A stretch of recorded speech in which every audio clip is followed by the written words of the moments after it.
안녕하세요. 들으면 들을수록 행복한 부자가 되는 채널 책속루비다. 오늘 더 퀘스트에서 출판한 인생의 의미 나누도록 하겠습니다. 부제는 삶의 마지막 여정에서 찾은 가슴 벅찬 7가지 깨달음이네요. 지구상에서 가장 살기 좋은 나라 어딘가요? 삶에 대한 걱정이 없는 나라, 너무 행복해서 죄책감을 느끼는 나라라는 노르웨이 국민들에게 불어닥친 인생의 의미 찾기 열풍.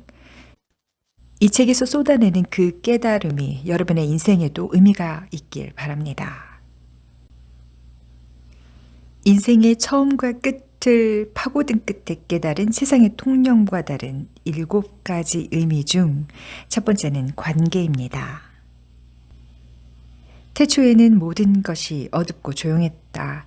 어떤 것도 다른 것과 관계를 맺지 않았고 속삭임이나 산들바람조차 들리지 않았다. 무언가 존재하기 시작한 것은 138억 년 전 빅뱅으로 우주가 탄생한 때부터였다. 이후 모든 것들은 관계 속에서만 존재할 수 있게 되었다. 놀랍게도 아직 세상은 사람의 껍질로 그 사람이 결정된다고 믿는다. 순간순간의 경험이 그것이 아니라고, 껍질보다는 껍질 사이에 더 많은 것들이 있다고 하는데도 말이다. 손을 들면 5개의 손가락을 보고 있다고 생각할 수도 있지만 자세히 보면 손가락들 사이에 수많은 관계를 보고 있는 것이다. 엄지는 검지 없이는 거의 쓸모가 없다. 유기체들은 모든 사람, 모든 사람들 사이, 그리고 그들과 함께할 때 존재하며 그로부터 우리의 삶의 충만함을 얻고 더 큰 생태계에서 존재할 수 있다. 차이가 없다면 무엇도 존재하지 않으며 모든 것은 시간의 흐름과 함께 변화한다. 이는 인간이 관계의 존재임을 암시한다. 6인이 산악지대의 한 마을에서는 숨이 멎었을 때가 아니라 모든 부채가 청산되고 다른 사람들과의 관계가 마무리되었을 때 비로소 사망했다고 간주한다. 장례식은 그 마을에서 가장 의미 깊은 행사다. 고인의 가족과 지인들은 고인과 연결된 수많은 유대를 끊고 이로 인한 출혈을 막기 위해 또 봉합을 해야 한다. 식물도 마찬가지다. 대부분의 식물은 혼자서는 잘 자라지 못한다. 식물은 같은 종이든 다른 종이든 자신을 강화시키는데 다른 식물 근처에서 번생한다. 이웃할 식물이 주위에 없다면 그 식물은 차라리 땅속에서 자라는 것이 나을 것이다. 혼자서 멋진 일몰을 볼 때면 뭔가 놓친 것 같은 기분이 든다. 인스타그램에 일몰 사진을 올리는 것은 누군가와 함께 감상하는 것과는 비교할 수 없는 형편없는 행동이다. 사회학자 셰리 터클의 책 제목은 외로워지는 사람들이다. 터클은 스크린 속 커뮤니티가 빈 껍데기일 수 있다고 했다. 그녀에 따르면 인간은 인공지능에 의해 오염된다. 그리고 그 결과로 인간이 시리, 챗 GTP, 로봇 물개 파로와 관계 맺는 식으로 서로 소통할지도 모른다고 그 위험성을 설명한다. 물건은 관계 형성을 위한 구실에 불과하다. 물건의 가치는 사람들 사이에 다리를 놓을 수 있는 잠재력에 있다. 부유한 북유럽에서도 얼마 전까지 냉동고를 공유하는 것이 일반적이었다. 내 고향의 낡은 아파트 지하에는 매번 신청을 해야 쓸 수 있는 공용 세탁실이 과거의 희미한 흔적을 보여준다. 양복이 남자를 만든다는 말이 있지만 그 말은 틀렸다. 옷은 사람들 사이의 관계를 만들므로 따라서 남자가 양복이라는 존재를 만든 것이다. 하지만 때로 물건으로 인해 혼란스러운 상황도 발생한다. 모든 사람이 자신의 물건을 소유해야 한다는 생각은 불필요한 개념이다. 모든 사람이 자신의 물건을 보유해야 한다는 생각은 불필요한 개념이다.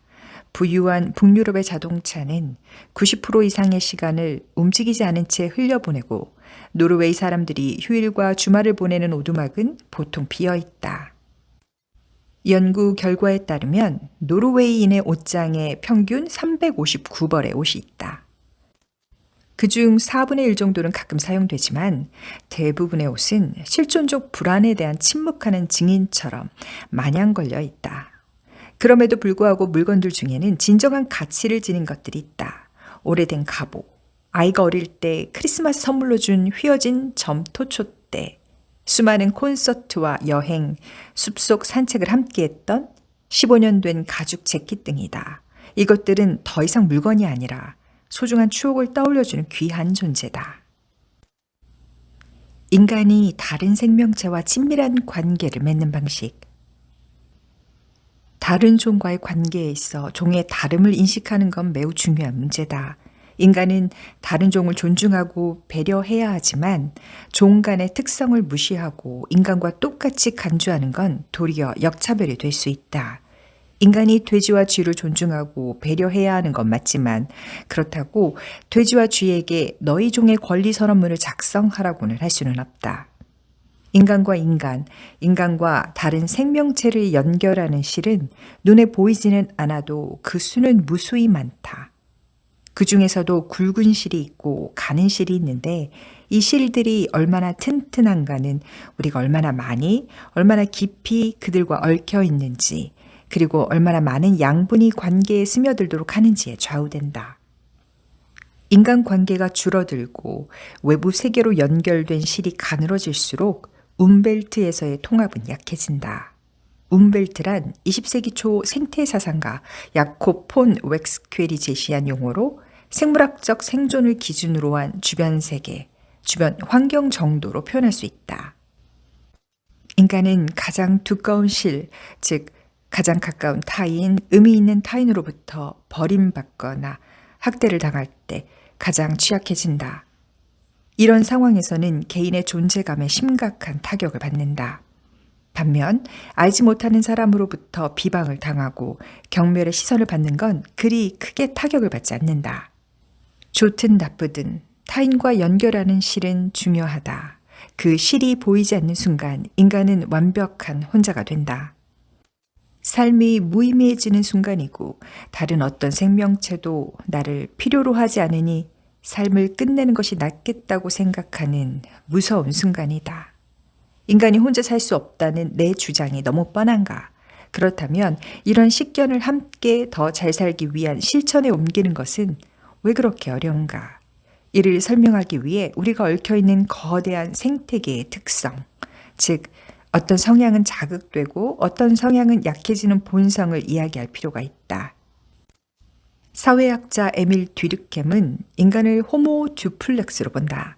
인간이 원시적 본능의 지배를 받는 생물학적 존재인 동시에 사회적 규범과 가치관에 따라 살아가는 도덕적 존재라는 것이다.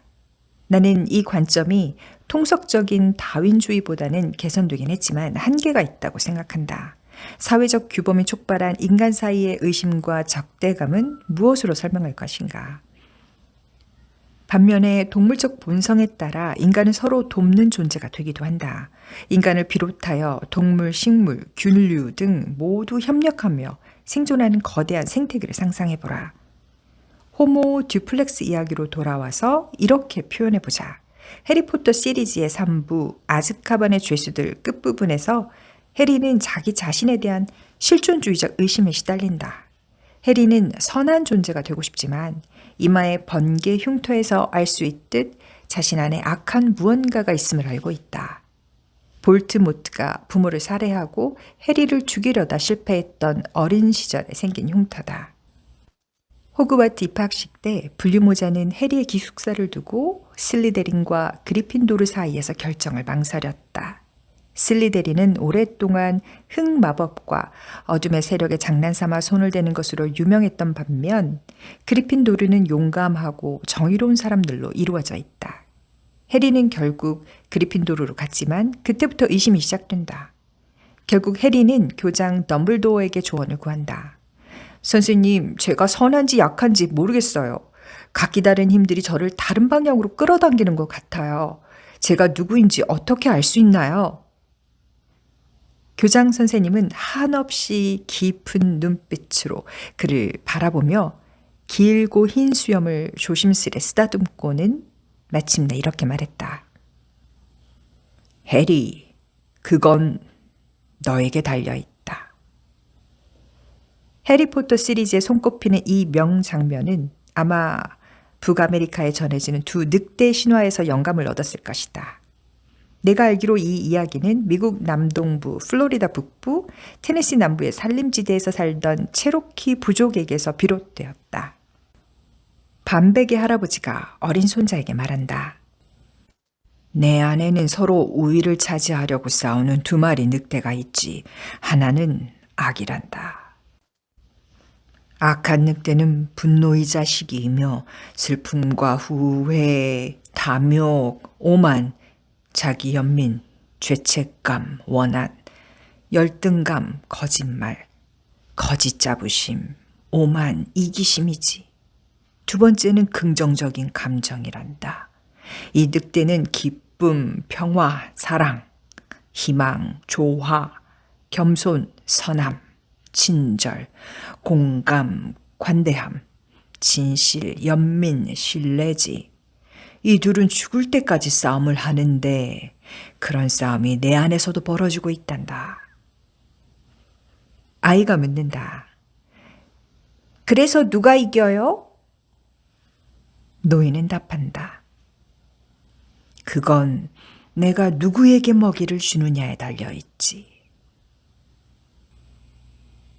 인생의 두 번째 의미, 결핍. 자유로운 보통 사람에게는 여러 개의 소원이 있지만 감옥에 갇힌 죄수의 소원은 하나다. 건강한 여자에게는 여러 개의 소원이 있지만 몸이 아픈 그녀 언니의 소원은 하나다. 가뭄에 취약한 레바논에는 물을 주는 땅의 풀이 더 푸른 법이라는 말이 있다. 풀의 갈망을 알아차리고 물을 주면 푸르게 번성할 수 있다는 것이다. 마음속 흐미진 곳이 내 은신처이자 자유로운 공간이 될 수 있지만 그것만으로는 삶의 의미를 풀어넣을 수 없다. 삶의 의미를 풀어넣기 위해서는 다른 사람들이 필요하다. 우리는 사람들을 통해 사랑, 감사, 안전, 자유를 받고 또 나눈다. 기본적인 생존 욕구가 충족된 사람에게 있어 가장 부족한 자원은 대가가 큰 무형의 가치일 것이다. 인류에게 결핍은 언제나 존재했다. 그리고 인류의 결핍을 해소하기 위해 다양한 방식으로 진화는 이루어졌다. 인간은 현재의 식량이 충분하더라도 이 풍요로움이 지속된다고 안심할 수 없었다. 진주를 녹여 마시고 당나귀 젖으로 목욕을 하는 이집트 여왕이 아닌 한 자기 몫으로 아름다운 것들을 충분히 소유할 수도 없었다. 전 세계 인구의 4분의 1이 매일 생존을 위해 투쟁할 필요가 없다. 이는 매우 특별한 의미를 갖는다. 살아남기 위해 매일 애쓰는 대신 삶의 의미에 대한 책을 쓰며 여가 시간을 보낼 수 있는 것이다. 진화라는 수단은 인간이라는 종의 결핍을 극복하는데 많은 도움이 되었지만 필연적으로 물리적 세계에 피해를 주는 방식이기 때문에 스스로를 훼손할 수밖에 없었다. 궁극적으로 풍요를 현명하게 다루는 방법을 알려주지도 못했다. 어쩌면 결핍 자체가 이 진기하고 이례적인 환경에서 가장 희귀한 자원일 수도 있다. 항상 구할 수 있는 것에는 가치가 없다. 오늘날 전 세계 중산층과 상류층이 직면한 큰 문제는 부족이 아니라 풍요다. 자세히 살피기 전까지는 드러나지 않겠지만 결국 누군가 발견하게 된다. 우린 모든 것을 가지고 있지만 그것이 우리가 가진 전부라는 것을. 결핍은 존재의 기본 조건이다. 얼어 죽기 직전인 사람에게는 몸 안에 단 하나의 소원을 품을 공간만이 남아있다. 마리우폴 시민들은 상사를 원망하고 아이에게 숙제하라고 잔소리를 하고 하루 종일 들리는 위층 노인의 기침 소리며 터무니없이 비싼 휘발유 가격에 대해 큰 소리로 불평하며 보통의 일상을 보냈다. 일상의 이런 소소한 골칫거리들은 2022년 이 도시에 러시아 폭탄이 비처럼 쏟아지기 시작한 날 단번에 사라져버렸다. 2001년 미국에서 9.11이 터졌을 때 이 순간에 무엇보다 중요한 건 무슬림이 악마와 동일시되는 걸 막는 거라고 이성적으로 생각해야 했을까? 파괴적인 흑백 논리에 기반을 둔 적대적 집단 정체성을 만들어 연약한 실들이 끊어진 채 무조건적인 분노와 증오에 휘둘리는 상황을 피해야 한다고 냉정하게 생각해야 했을까? 나는 그렇게 반응하지 않았다. 불타는 뉴욕의 빌딩을 보면서 가장 먼저 떠오른 생각은 내 아이들, 2살과 4살밖에 안 된 연약하고 어린 아이들이었다. 무너져 내리는 건물, 좌욱하게 피어오르는 검은 연기, 극심한 공포에 어쩔 줄 모르는 군중을 지켜보면서 TV 화면 속을 통해 새어나오는 증오와 분노에 공감하면서 나는 올레와 아만다가 어떤 세상에서 자라게 될지, 아이들이 세상에 대한 신뢰를 가질 수 있을지, 아니면 매번 의심과 거짓에 익숙하게 될지 생각했다. 나는 그때가 우리를 세상과 연결하던 가느다란 실들이 썩어 끊어질 위험이 있는 몹시 결핍된 상황으로 보였다. 물론 대부분의 사람들은 대부분의 시간 동안 내 바운더리의 작은 세상에서 산다. 세계는 예전보다 심각한 물질적 결핍에서 많이 벗어나 있지만 지금은 다른 형태의 정서적 결핍이 계속해서 우리의 삶을 방해하고 있다. 새로이 등장한 정서적인 결핍은 점점 그 존재가 커질 것이다. 살면서 겪는 이런 류의 결핍은 인간에게 필연적인 것이지만 AI는 이해할 수 없는 영역이다. 연인에게 버림받은 사람은 누구나 가슴에 구멍을 지닌 채 살아야 한다. 사랑한 사람을 잃어본 사람은 그 비탄에서 결코 완전히 벗어날 수 없다. 지금 당신에게 결핍된 것은 무엇인가? 결핍은 동기를 부여하고 입맛을 돋운다. 20대 초반 모리셔스에서 현장 연구를 진행했는데 어촌 마을의 아이들은 과자를 살 수 있는 동전만 쥐어줘도 황홀경에 빠졌고 더 큰 아이들은 일주일 내내 토요일에 열리는 파티를 고대했다. 그곳의 아이들은 가진 것이 아무것도 없었다. 19살의 키가 180cm가 넘는 프랑스와는 파티가 열리는 날이면 흰색 티셔츠와 특별한 날에만 신는 흰색 아디다스 운동화를 차려입었다. 장난기 가득한 미소와 반짝이는 눈을 가진 귀여운 소년이었다. 프랑스와는 가난했지만 부자였고 가는 곳마다 꿈과 희망의 마법가루를 뿌렸다. 풍요로운 사회에서는 꿈을 꾸고 희망을 품는 능력이 결핍되어 있다. 100년 전만 해도 이런 상황이 펼쳐질 것이라고는 아무도 생각하지 못했다. 영영 얻지 못할 수 있는 것을 오랫동안 고대하는 것은 가치 있는 일이다. 희망이 없으면 기대하는 것도 없고 우리는 절망적인 사람이 된다.